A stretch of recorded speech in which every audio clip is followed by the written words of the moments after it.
ওহে নানা জান আপনার হুসাইন যায় কারবালার ময়দান গো নানা কারবালার ময়দান।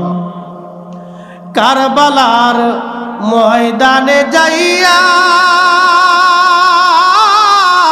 দিব গলা কাটাইয়া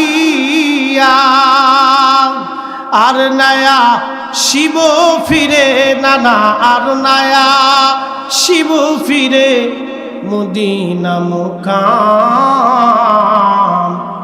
আপনার হুসাইন যায় কারবালার ময়দান। আখেরি সালাম লন আখেরি সালাম লন ওহে নানা জান আপনার হুসাইন যায় কারবালার ময়দান গো নানা কারবালার ময়দান।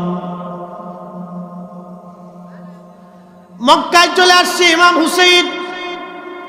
কুফা থেকে 40,000 চিঠি আসলো, হুসাইন আপনি আসেন, আমরা বায়াত নিব, আমাদের জীবন আর যৌবন সব কিছু দিয়ে আপনার খেদমত আমরা করব।